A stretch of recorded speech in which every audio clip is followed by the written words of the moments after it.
As you can see, this will be a somewhat more general talk about AI for human reasoning, not about Elicit specifically. And I want to jump right in. So here's this beautiful sketch that I stole from this guy who's also here.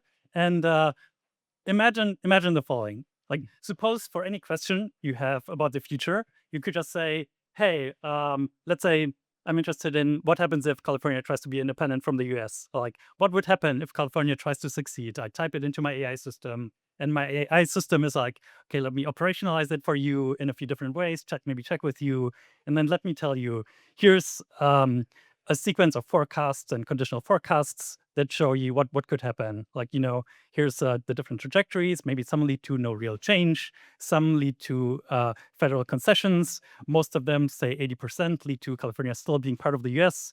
And then there's like various intermediate steps, and you can zoom into them if you like. And everything is like nicely laid out for you. And that works reliably for any question you have about the future. Wouldn't that be nice? Here's a different vision. Let's say you are reading things on the platform formerly known as Twitter, and you are unsure how reliable are different people.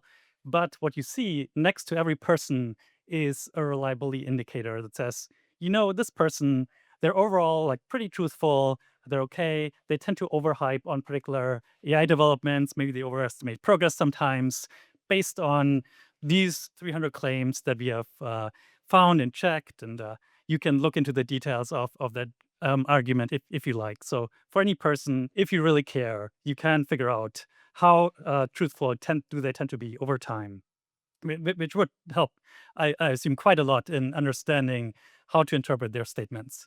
So those are two visions. I really like these visions, and I think they're like part of a bigger dream. So the bigger dream is something like I told you about, like two aspects of the dream. The bigger dream of AI for human reasoning is something like, well, if you could get really good at predicting and exploring the future, and if you could get really good and kind of as a society aligning on what's true, being better at wise decision making, having tools for easy negotiation or for making trusted agreements or for like good governance and oversight. In some sense, we're kind of done then. Like that's in some sense the whole problem, right? Like if you could do all of these, that solves more or less everything.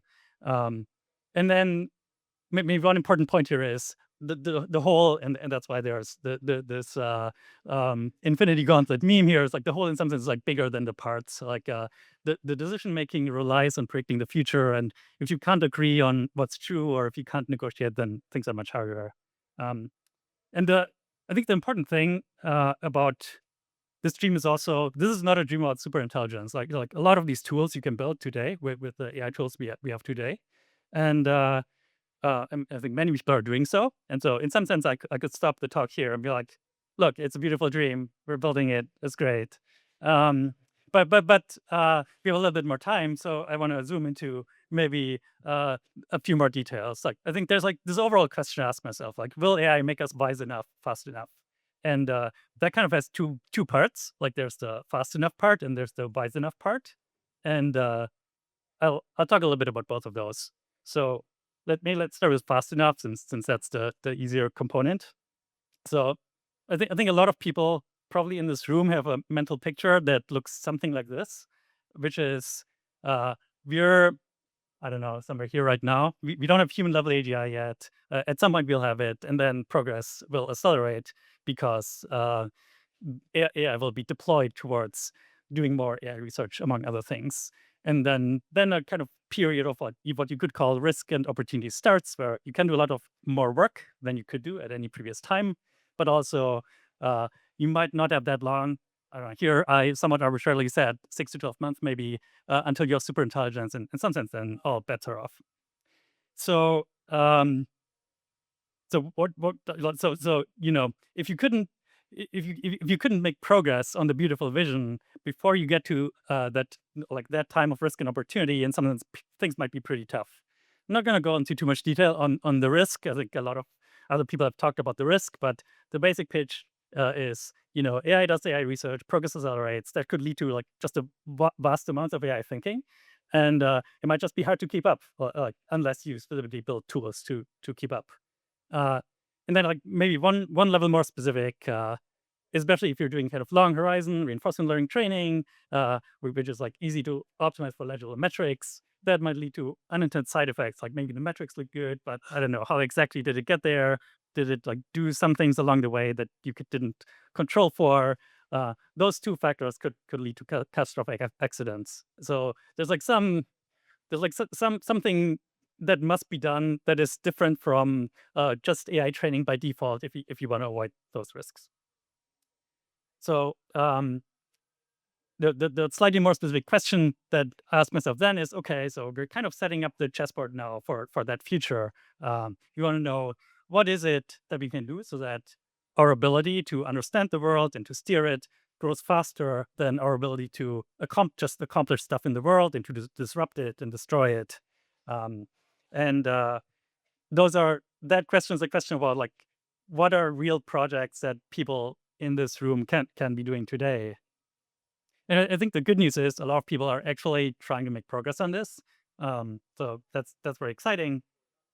I would kind of like break it down into uh, like a taxonomy that looks something like this. I don't think that's a very like meaty taxonomy, but I still find it helpful for remembering stuff that's going on. So um, there's projects that are trying to just push the frontiers of human understanding and wisdom, like projects that are trying to do better than any human is doing right now.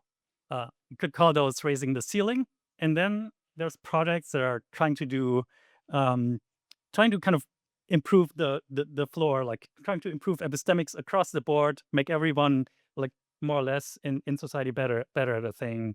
Um, and then there's some projects that are in between or that are trying to do both. But let's go with that taxonomy, and I can talk about some projects and where they fall. Okay, raising the floor. There are two projects that I find really inspiring. A lot of these projects are taken from the FLF program on basically AI for human reasoning. So really appreciate everyone who's part of that program. I'll talk about community notes for everything and epistemic virtue evals for LLMs. So I think probably most people here have seen community notes. Is that true? Who has seen community notes? Everyone. Excellent. So, it's reader provided context, has like a algorithm that rewards disagreement and so on. And the important thing to highlight here is this is the first AI written community note that actually got accepted, which I think is like really exciting because I think a main constraint for community notes is humans have to write them. And it's not, I don't know, it's like maybe some people find it fun. It's not that fun to write them, I guess. And there's just a lot of things you could want to annotate with relevant context. A lot of people, unfortunately, post misleading stuff. Um, and so if you can actually automate the creation and hopefully also voting on community notes, you could have community notes on literally every post on social media platforms. Um, and that is actually the person running community notes is working on that. And I think even more broadly than that, you could have, I guess there's like community notes on Twitter, but nothing constrains community notes to just be a thing for Twitter. Like you could have a Chrome extension or some other way of interfacing with content more broadly. And I think it would just be extremely valuable if whenever you look at a claim or a piece of content, there is something that tells you, here's context that if you knew it would make you interpret it differently. I think that could just I personally like I look at like when I look at a news website, I would be like, that's cool. I would like that. Um, and there's like the technical problem, and then there's the adoption problem. So part of what I would hope people in this room and more generally can think about is not just how do we build this. Maybe it will actually get pretty easy with language models, but then how do you get it into the world? Okay, here's the other kind of raising the floor epistemic intervention that I'm extremely excited about. This epistemic virtue evals for language models. Uh, Obviously, right now there are tons of benchmarks for language models, and tons of people are trying to evaluate them. But I think it's maybe not.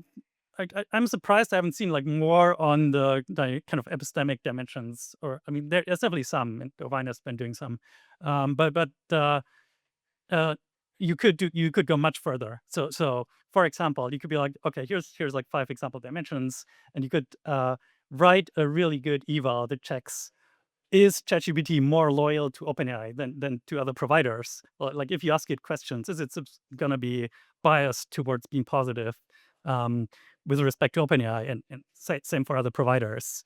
And that would just be a really good thing to know for first, because that might change whether you ask it or not. Um, but then it would also create incentives for the organization. OpenAI probably doesn't love it when the benchmark shows that it's biased towards them, I would guess. Um, and so, something similar is true for many of these other dimensions. I think people are a little bit more aware of sycophancy these days. I think it's still. I don't actually know if there's like some global dashboard that's like, here's how sycophantic every model is exactly and how it's trending over time. It might exist. I've not seen it. Um, and then there are like dimensions that I have seen even less on. So there's calibration. You would like it to be the case when a language model tells you, oh, it's like 70% likely that this thing happens. In fact, 7 out of 10 times that thing happens. And currently, I don't know. I think it's like pretty easy to push language models around, I would say. But like you can be like, if you're like, oh, but have you considered this argument? And it'll be like, wow, you're right. You're brilliant. I have not considered this argument. This updates me completely. And that should not be the case, ideally. Um, other measures that check for that are clarity. Like how often does the model kind of hedge and say things like, I don't know, there's a real plausibility that this thing could happen, or like some claims like that where you can interpret them as more or less anything. And precision, like can you just literally take all the facts that the model says in its response, fact check them, and see like what fraction of them are actually true. Um, there are a few people, including like Paul and Max, who have started working on this again as part of the FLF program. But I think this is a very kind of broad thing that I think many people could contribute to, and that could make things much better. Again, I think part of it is the technical problem, and part of it is the adoption problem, where like you want to make it, but then you also want to let people know that you made it. And part of what will incentivize labs to change their approaches will be these sorts of things being widely known. Okay, so that's about raising the floor. The other dimension is raising the ceiling, and there, again, I'm just going to give you a few examples. I think there are many things you could mention. I'll mention a project on mediation and consensus building, scaling scenario modeling, and then I mentioned my own project, Elicit, which is working on evidence-based decision making. Here again, the vision is, can we do better than any human has done before? This project by Alex and Blake Ferguson is called Decision Mate, and the idea is you have a group, let's say, I don't know, this group, and we're trying to decide something like, should we take questions after this talk or not? And we we could just all debate it, but it probably gets like somewhat chaotic because I don't know, there's like 20 people, and then everyone, I don't know, the people who shout the loudest get like listened to the most, and so on. Um, but you could have an AI system that talks to everyone in parallel, tries to understand what they want, and is kind of a neutral arbiter, shuffles like the relevant information back and forth, and ultimately helps people reach a consensus that everyone is happy with. I think that could make group decision making quite a lot better. And that's a relatively small scale. You could imagine similar things on much broader scale. Like if you're trying to rethink how democracy works, say, and then probably there are a bunch of things in between scales. Another project that I think is really cool is just thinking about like scaling up scenario modeling. Not sure you can see this, but the basic idea is you're trying to think about like some scenario, like I don't know, what's gonna happen with Kenya. Maybe you have a fairly ill-defined question like this, and I think if you're a think tank like Rand or another think tank, you probably apply like some framework where you think about like, well, what are the social factors, what are the technological factors, what are the economic factors. For each of these categories, you could probably break it down into like many subcomponents. Then you would want to think about for each of the things that you talk about there, like I don't know, maybe you're thinking about like some drought that's coming up. How important is it? How likely is it? In what direction does it push future developments? And the reason I'm very excited about this is because I think it leverages the things that machines are uniquely good at. Like I think machines are just so good at going over a large list of things, and for each of them, like thinking like pretty carefully about whether it's important or not. and what the evidence is and so on. Um, and so I could imagine that like this, even with present day technologies, could produce um, tools for understanding scenarios that are better than what any human can do today, just because humans are like so limited in how much evidence they can look at. This is still a like pretty early stage project, but I think it's been advancing pretty rapidly, and I think many other people have thought about related things. I think Metaculus is thinking about some things in the space. I think Rand itself is pretty interested in automating policy making, so should definitely see some things happen there. I think the ultimate like vision here would be something like maybe AlphaGo or AlphaZero for scenario planning. Where like, oh, you have this incredibly large tree of things that could happen, ways people could respond, and you could be ways superhuman at planning for those scenarios. Okay, those are projects that other people are doing. I'm personally working as CEO and co-founder at Elicit. I'm going to show like a work in progress version of kind of future version that we're working on. Plus, it has about 30 other people that are working on this. And um, currently, we mostly help people understand and interpret the scientific literature, although we're trying to make that much broader. So I guess currently we've mostly been focused on the evidence-based part of evidence-based decision making, although we're trying to move towards the decision making part. Um, for this demo, I started with an example just for fun that I had in the beginning, like what would happen if California tried to succeed. And if I entered that into Elicit in this version that I'm testing here, it would be like, okay, let me ask you some questions like which kinds of sources do you think are relevant? Like what are the federal statutes and Supreme Court cases? Do you want to use those? Government reports and so on. What are some aspects of outcomes that you care about? Like legal precedents, likely constitution, federal responses, and so on. And then if you do run it, you in fact get like a response back that looks something like this. I'm sorry that the table isn't probably very readable, but where it's like, okay, here are different outcomes. It could be blocked in court. It could just be federally suppressed in some way. It could be a negotiated constitutional succession. And then for each of those, what's the probability likelihood estimate? What are the political consequences? What's the likely timeline if it happens, and so on. Um, and the other thing I want to point out here is how was this generated? There was like a plan, like behind the scenes. Elicit made a plan, like a plan that's something like we're gonna search the following sources.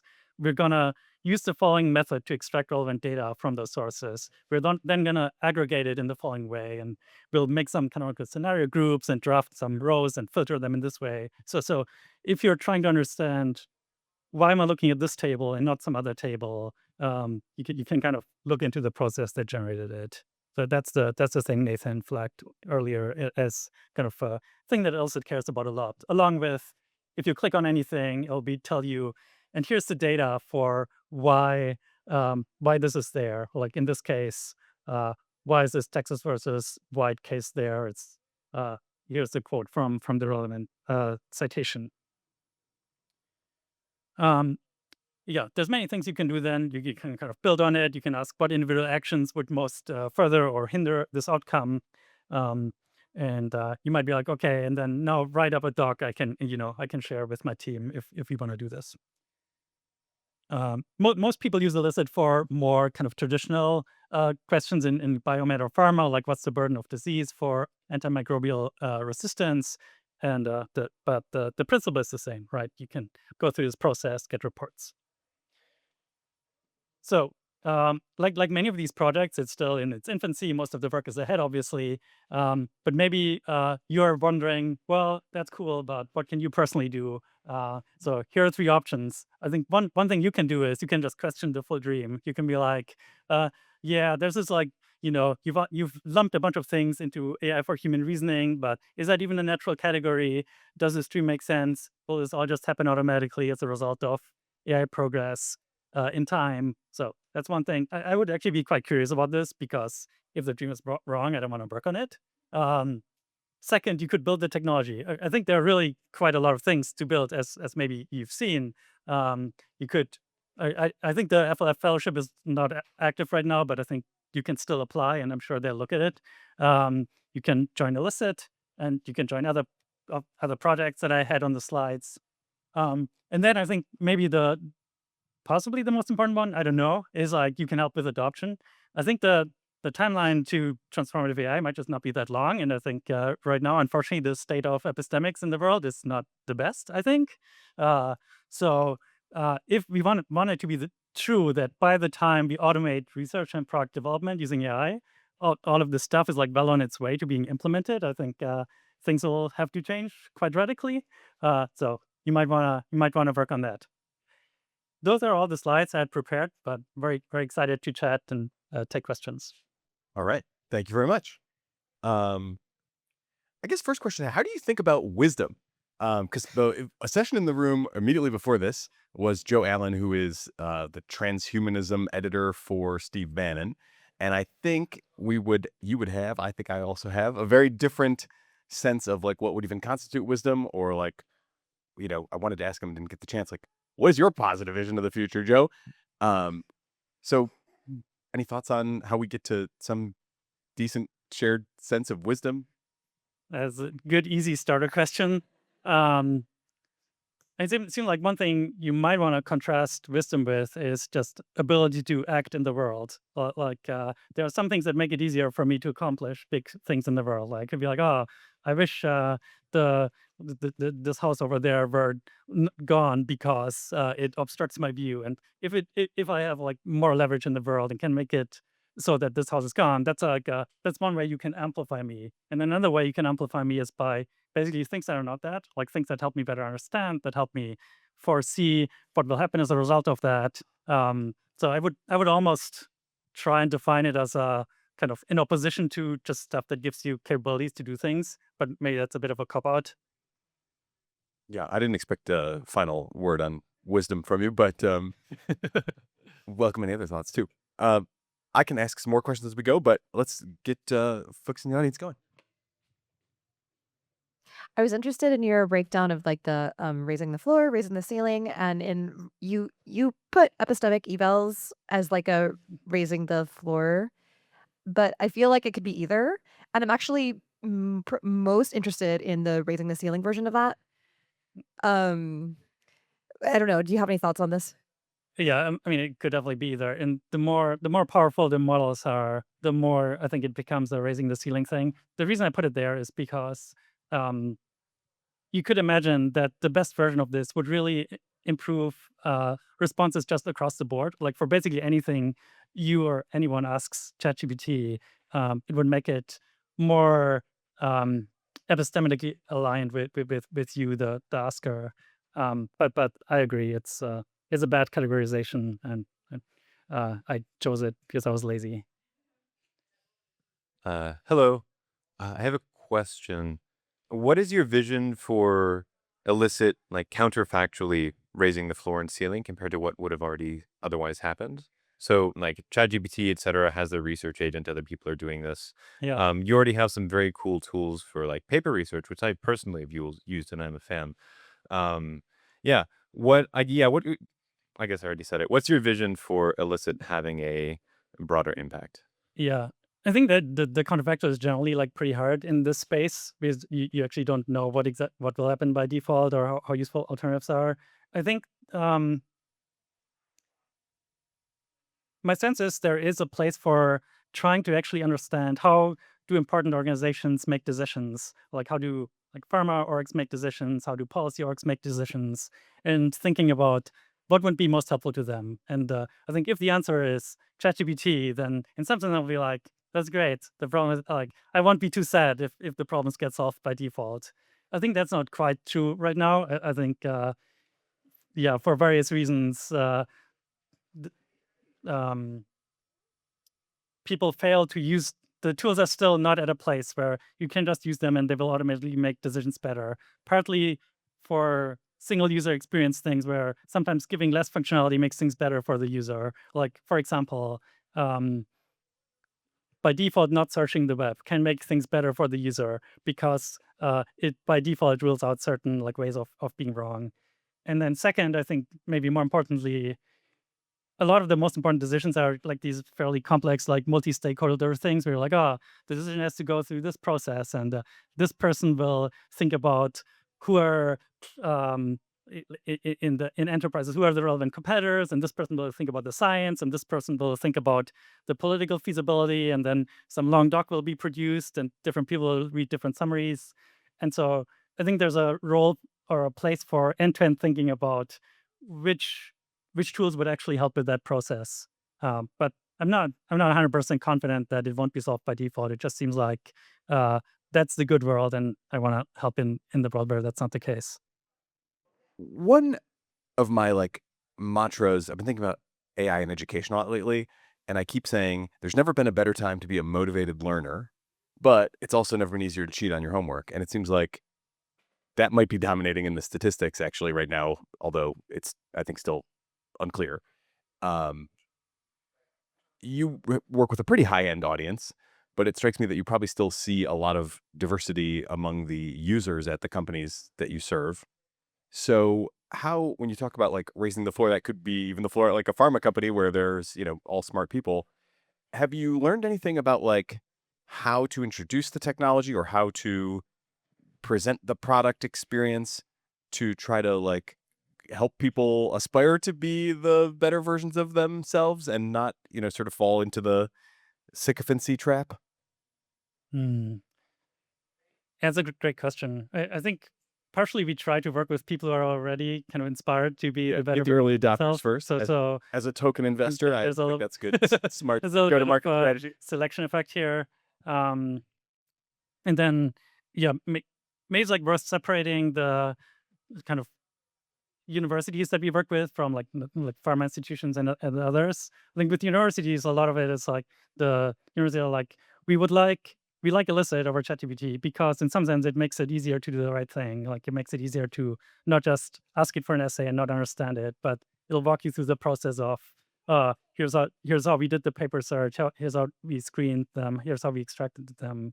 So I think the more there are, if you want to teach people, then tools that walk them through a relevant process, I think is pretty helpful. Um, let's see. Did I have a thought on the pharma side?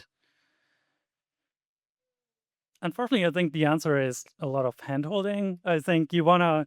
I think people to a surprising extent don't know what different technologies can do, maybe. And so if you onboard them, you're like, let me show you how I would do this job that you're doing. Often people are surprised.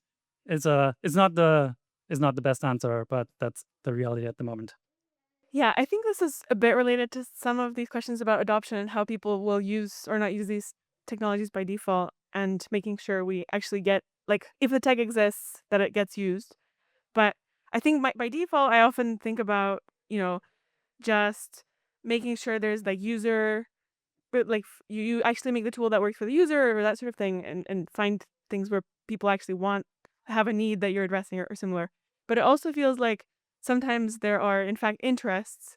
Like, it's kind of amazing that the platform formerly known as Twitter implemented community notes, because you might imagine that it's not actually serving some of their interests of like engagement maximizing or whatever. And to the extent that people are already using various platforms, maybe there are just like interests that push against uh, improving those in various wisdom increasing ways. And I'm wondering how much that's a factor versus it's just like friction and adoption delays and finding the stuff that people actually want to use.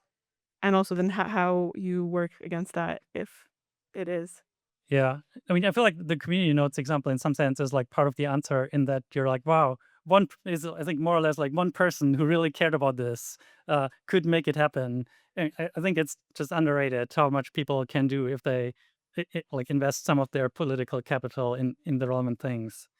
Um, yeah, I wish I had a better answer for the how do you get like the large platforms to adopt epistemic tech. It seems like the sort of question that someone could spend a lot of time thinking about, and I wish someone did. Yeah, I'll leave it at that.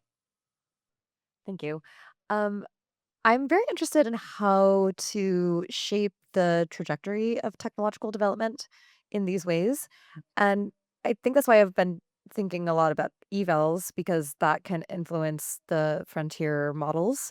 But I'm so then like another direction is like building tooling and scaffolding, which is like maybe some argument is like as the models advance, you can always get some alpha at each stage from the scaffolding. But I'm also curious if there are like interactions between this. Like, is it valuable? Maybe it's like valuable in like building scaffolding and tooling that helps you like maybe build an eval or do some other lever on the frontier model. Yeah, yeah, I think that's a great point. I think there's like very serious interaction between the two. Like, for example, if you know that a model is well calibrated on some set of questions, then you can use that as an more or less as a building block to build other things on top of it. Like if I, for example, if I wanted to build like I mean, I kind of do want to build like the scenario planning tool. This puts together a bunch of like conditional forecasts, probably tons of conditional forecasts. And I think if some of them are kind of likely to be biased, then that just defeats the whole purpose of the tool. So if you could guarantee that there's a certain class of calls to language model that will be like calibrated for sufficiently broad distribution of inputs, I think that would be extremely helpful. And conversely, like building that tool will quickly reveal to you that that's the thing you want. I have a question about the boundary of the reasoning tools. We say AI for human reasoning. How about AI for AI reasoning? What's the boundary of the inputs like we give to the human to let them make the decision rather than let another AI make decisions? Yeah. Yeah. I think AI reasoning is also very, very important. I think the important distinction here is on some level, we all believe the AIs are going to be extremely smart eventually, right? Like there will be probably there will be some internal computations in the AI systems that are well calibrated, that have good causal models of the world that the AI can use for planning. And the I think the thing that the AI for human reasoning label uniquely wants to flag is we really would like it to be the case that we can elicit those sorts of um, pieces of information that we are not falling behind in the quality of reasoning we can access. But that I think that could also mean we build AI tools that are used by other AIs that still are good at reasoning. It's just this gap I think is pretty important. So I guess you've seemed to have avoided like the self-indulgent, like let's make graphical models and like really structured things. I'm just kind of curious, like, does that still like call to you, or is there like anything under the hood that's more structured than like you had that grid, or is it just pretty much like text scaffolding for text outputs or something? No, it's more structured. I can I can never avoid the structured probabilistic models. Um, the I think the important thing is it's hard to make structures ahead of time before you know what a user wants. So you have to generally make them on the fly. In the example I showed, it was a little bit more like the model creates a like program-like plan for itself that captures what it's going to do, and then it will adhere to that plan. But there is a more structured object beneath it, um, which is quite important. So a lot of what we've seen, like when people come to us and want to use Elicit, a lot of what they want is it's when it says it's doing a systematic review, it will in fact like search all these papers and then run through this screening process, run through this extraction process, and that's great. But plans are obviously also very limiting, and so I think the right the right approach often is depending on the situation. Sometimes you want to be pretty structured, and sometimes you don't want to be structured.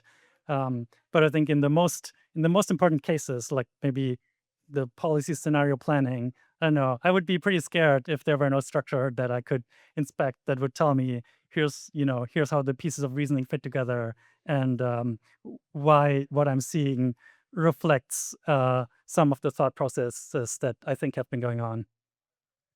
So just a quick extension of that. Is it accurate to say that the frontier has moved? Because obviously, models have improved, task length has increased.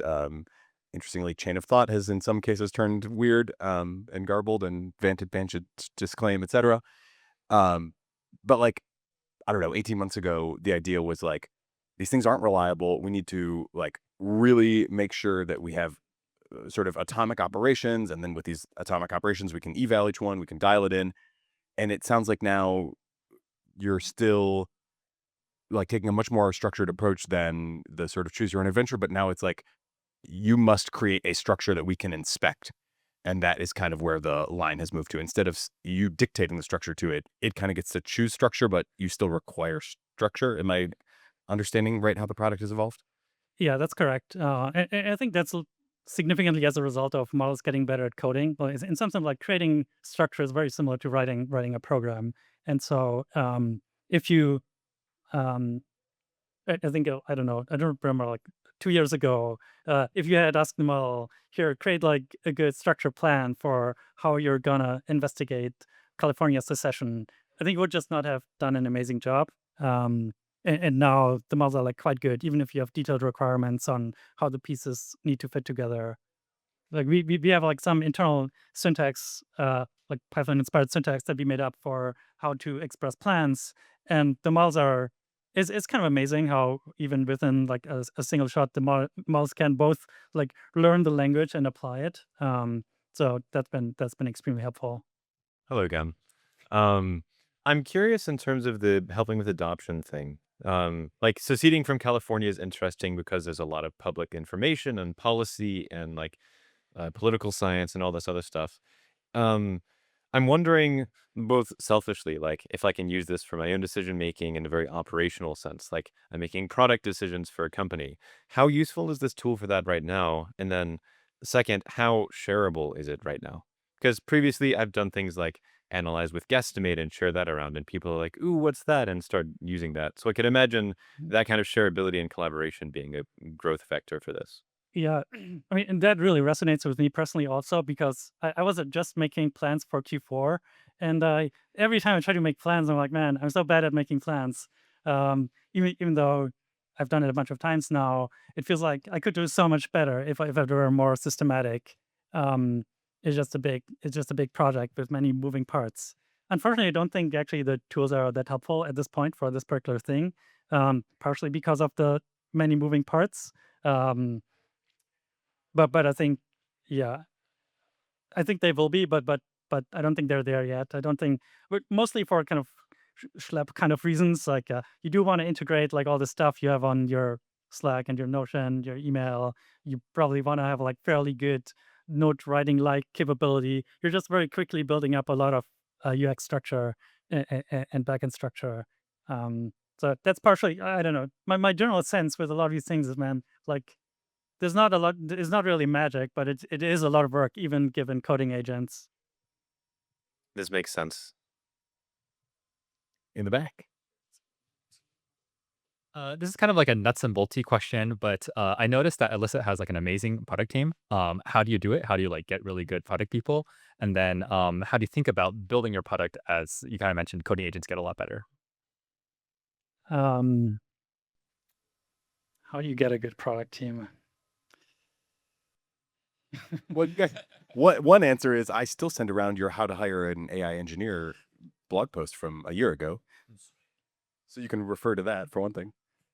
Yeah, I don't think there's a simple answer. Unfortunately, I think partly the answer is you talk to a lot of people and you build a mental model of like what are the best people in the world, like at this sort of thing, and then you diff against that and say no to many people.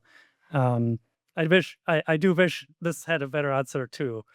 Um, and then the second part of the question was, Like how do your like thinking around hiring team or team generally, especially product people, change as like AI gets better? yeah, I think it has like surprisingly not changed it that much, I would say. Um, and this could just be me being wrong about what to hire for. So like everyone else, it's the case that we're like more hesitant to hire junior people, I guess. But on some level, that's not a huge diff. And I think the things that made people great before AI, like having high agency, being like really like being really driven, having a lot of urgency. I feel like these meta factors have not really changed that much. Likewise, having good taste in what constitutes a good product. So I think a lot of the things that made people great beforehand were urgency and like good judgment, and I think those are still the same. Do you think it's come far enough that those traits can be prioritized even at the cost of some of the more nuts and bolts to borrow a phrase, like technical skills that used to be requirements? No. I think, I mean, it'll be an amazing day once it has come that far. So it's definitely the case that, for example, our designers do more vibe coding and are like, oh, here's a working version of the thing. But um, in terms of stuff that actually makes it into production, I don't think things have changed that much. So I don't think that bar has shifted. Post AGI equilibria, are there any good ones? I wouldn't be working on meta interventions if I had object level answers. Sorry, I think like a double click on that, like your elicitation theory of change. Like, do you feel like that scales past AGI and into ASI, et cetera? The theory of change being Like, let's get transparency into the reasoning of the model so the humans don't get left behind. hmm. I mean, I think it does, but it's not really a thing that I think about that much. I think in some sense, like all of my work is about how do we make things go well in the kind of lead up to AGI and maybe I don't know, shortly after or something. I think once you have like vastly more AI labor than human labor, including AI labor that can think about this very question, I think things look a little bit different. I personally do expect, or I mean, I would hope that I, as a human, can stay in some important sense in the loop. I would be very sad if that's not the case. But it doesn't seem like the most actionable thing. So another set of tools that epistemology uplift people are excited about is prediction markets.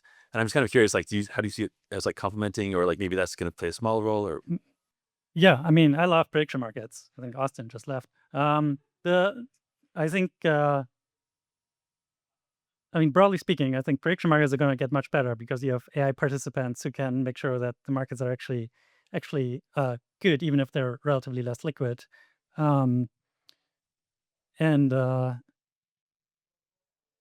I didn't mention forecasting that much as a application in this talk, partially because I think it's actually relatively less neglected at this point. So I noticed this looking at the FLF fellowship, which is kind of basically a fellowship of people who are excited about the space of AI for human reasoning, and more people are working on broadly the areas that I sketched than forecasting, partially because there's some sense of like, this manifold, metaculus, and then a few other prediction markets. And I think there are at this point also a few companies that are working on AI forecasting. So I don't know. I'm extremely excited about it. I think it will be an important ingredient into many of these proposals. I hope more people work on it. AI engineering / geopolitics question. What models are you using? How much does it require like open source access? And do you care if a model comes from China or not? Yeah, we use open source models to a surprising extent. I think in terms of like total compute, maybe it's half. Mostly because if you fine tune your own model for a specific application and run at scale, it is just much cheaper, and probably the latency is better too. So for like basically all of the like paper screening, data extraction, we fine tune our own models, and then for all the kind of higher level, create a plan for figuring out how to resolve this question type stuff. We just want to use the best model that exists. So it's complementary. Do I care about whether it comes from China? I mean, in practice, I guess maybe this is embarrassing, but in practice, we still use Llama 3.2. So we haven't actually like updated to the next generation of models. I think we actually looked into DeepSeek at one point and just found it didn't perform that well. I think in either case, I mean, the models are all kind of black boxes to us in some sense. And so you're like, well, how do we kind of ensure that for the distribution of inputs that we care about, they perform well? And I don't know. I guess I could conceive of a world where we look at a Chinese model and we're like, we have tested it extremely thoroughly. It seems fine. I think the bar would be somewhat higher for US models than for US models. We haven't really encountered that division right now. All right, as long as we're down this rabbit hole, what sort of fine tuning are you actually doing, and like how how specific or narrow do you have to get? We've got, of course, famous examples of fine tuning causing very strange out of domain generalization. So I'm kind of wondering, do you do one fine tune per task? Do you do like multitask? How similar do the tasks have to be if you try to do that? And sometimes like the tasks that we do fine tuning for are like very like simple, and also all the information is in context. You're like, if you're like given this paper, extract the relevant information. I think that's very different from answer this question given knowledge that you as the model have, and it's like easier to verify whether the task was done correctly, easier to generate more training data for it. So I would say the tasks are both in general, but also of a sufficiently simple shape that is easy enough to verify. Um, yeah, I mean, I don't know. I feel like if we encountered some of the emergent misalignment stuff, I'd be very excited to see it in practice. But I think it's pretty unlikely.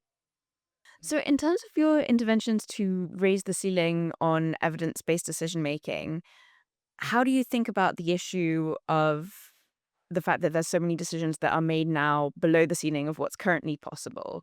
And are you just building for, the users who do want to try the best, or is there ways that these kind of technologies can shape the incentive structures to like push people more towards optimal decision making? I'm thinking of like political context, Yeah. actually. I think mostly we're building for people who actually are trying. So I don't know. If I had to guess, I would think there are probably second order effects where the easier you make it to see what is actually correct, that probably does shape the incentives for other people in the space. But we're mostly not thinking about that. We're mostly just thinking about here are people who are trying to figure out, I don't know, which drug they should develop. How can we actually help them? And then hopefully there are spillover effects too. So I guess big picture, when you think about like your ultimate success and our ultimate success collectively, Mm. how much do you think like narrow, sort of comprehensive AI services, very domain specific, even task specific AIs, how much does success depend on that kind of isolation of responsibility as opposed to, of course, the very generalist agents that can run off and do it all? Yeah, I think that's another difficult question that no one knows the answer to. I think it's really interesting to ask, like, how do you slice the responsibilities? And I think there are different ways it could go. It could. It's clear that there will be agents running around that are doing very general things, and then the question, like, how do they interact with the rest of the world? So, like, do they call the Elicit API for like well-bounded tasks that they can specify, and then we have like some guarantee, like we tell like we almost like an insurance, like if this thing we tell you is ever wrong, we'll we'll give you your, I don't know, we'll pay a penalty or something. So I could see some economic interfaces like that. I could also, I don't know, things could go differently.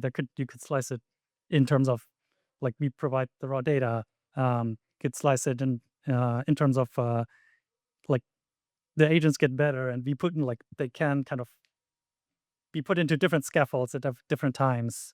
Um, I think I don't know. I think it would be risky to bet on any one of these. And my general approach is just try to make something that's like quite useful in the near future, and like have some sense of like, oh, is it gonna be useless by the time the next generation of models comes out? Why might that be, or why not? And I think if at any one point you feel like it's probably not going to be useless, I think that I'm relatively okay with that. But I would also like to know the answer to the comprehensive AI services question. Any last questions? We're just about out of time anyway. All right. Well, thank you, Andreas Stuhlmüller. Thank you very much.